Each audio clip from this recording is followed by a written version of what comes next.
നമസ്കാരം. ഞാൻ ഇന്ന് കൊല്ലവർഷം 1201 ചിങ്ങമാസം മുതൽ അടുത്ത കർക്കിടകം വരെയുള്ള നക്ഷത്രഫലമാണ് പറയാൻ പോകുന്നത്. ഇന്ന് മേടം രാശിയുടെ ഫലമാണ് പറയുന്നത്. മേടം രാശി എന്ന് പറയുമ്പോൾ അശ്വതി, ഭരണി, കാർത്തിക, കാല് ഈ 3 നക്ഷത്രങ്ങൾ അടങ്ങുന്നതാണല്ലോ മേടം രാശി. മേടം രാശിക്കാർക്ക് ഈ ഒരു വർഷക്കാലയളവിനുള്ളിൽ ഉണ്ടാകുന്ന ചില അനുഭവങ്ങളാണ് ഇന്ന് പറയാൻ ഉദ്ദേശിക്കുന്നത്. ആ അനുഭവങ്ങളിൽ നല്ല അനുഭവങ്ങളും ചീത്ത അനുഭവങ്ങളും ഉണ്ടാകും. ചീത്ത അനുഭവങ്ങൾ വരുമ്പോൾ ജീവിതത്തിൽ നിരാശപ്പെടേണ്ട ഒരു കാര്യവുമില്ല. എല്ലാത്തിനും ഈശ്വരാനുഗ്രഹം ആവശ്യമാണല്ലോ. അപ്പോൾ അതിനുള്ള പരിഹാരങ്ങളും ഞാൻ ഇന്ന് നിർദ്ദേശിക്കുന്നുണ്ട്. ആ പരിഹാരക്രിയകൾ നടത്തുമ്പോൾ ദോഷാനുഭവങ്ങളിൽ നിന്നും ചീത്ത കാലയളവിൽ നിന്നും നമുക്ക് ആശ്വാസം ലഭിക്കും.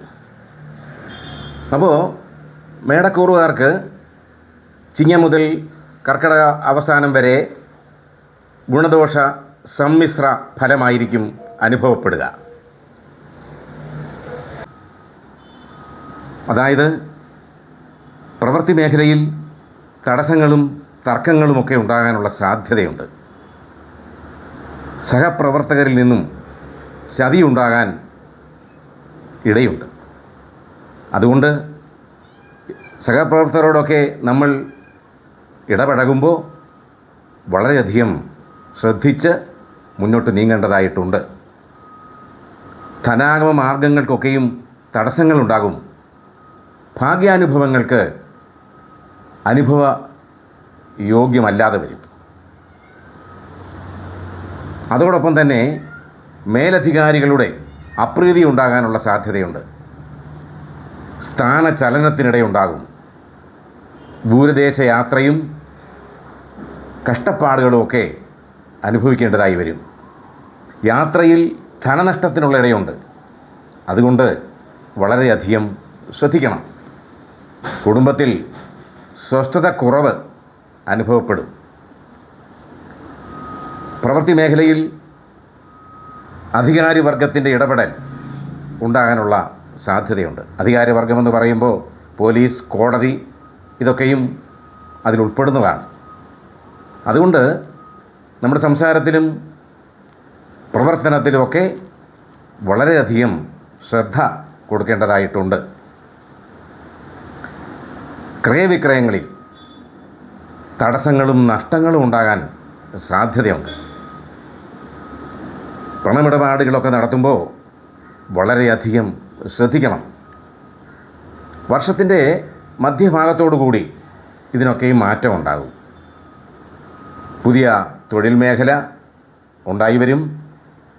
ഭാവി ജീവിതത്തിനു വേണ്ടി പുതിയ പുതിയ പദ്ധതികൾ ആവിഷ്കരിക്കുകയും അത് വിജയപ്രദമാവുകയും ചെയ്യും. കിട്ടാക്കടം തിരികെ കിട്ടും. നമുക്ക് കയ്യിൽ നിന്നും നഷ്ടപ്പെട്ടു പോയി എന്ന് വിചാരിക്കുന്ന, ഒരിക്കലും കിട്ടത്തില്ല എന്ന് വിചാരിക്കുന്ന ആ ധനം അത് നമുക്ക് തിരികെ കിട്ടും. നമ്മുടെ കടബാധ്യതകളൊക്കെ തീർത്ത് സ്വസ്ഥമായ ഒരു ജീവിതം നയിക്കാൻ നമുക്ക് സാധിക്കും. മേലധികാരികളൊക്കെയും നമ്മളോട് വളരെയധികം സ്നേഹം പ്രകടിപ്പിക്കുകയും ഉന്നത സ്ഥാനങ്ങളിലേക്ക് എത്തിച്ചേരാനുള്ള സാധ്യത വന്നു ചേരും.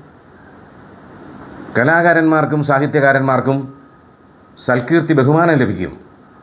എന്ന് പറഞ്ഞാൽ അവാർഡുകൾ, അതുപോലെയുള്ള അംഗീകാരങ്ങൾ അധികാര സ്ഥാനത്ത് നിന്നുമൊക്കെ ലഭിക്കാനുള്ള സർവ്വസാധ്യതയും തെളിഞ്ഞു വരും. ഇതിനൊക്കെയും ഈശ്വരാനുഗ്രഹം ആവശ്യമാണ്.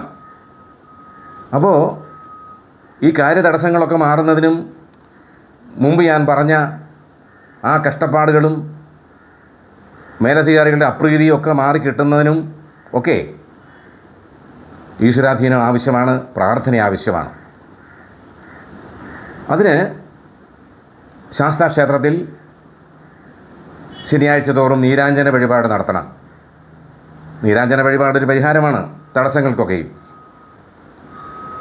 അപ്പോൾ ഒരു 12 നീരാഞ്ജനം നടത്തിക്കഴിഞ്ഞ് എള്ളു നേദ്യവും നെയ്യഭിഷേകവും കൂടി നടത്തണം.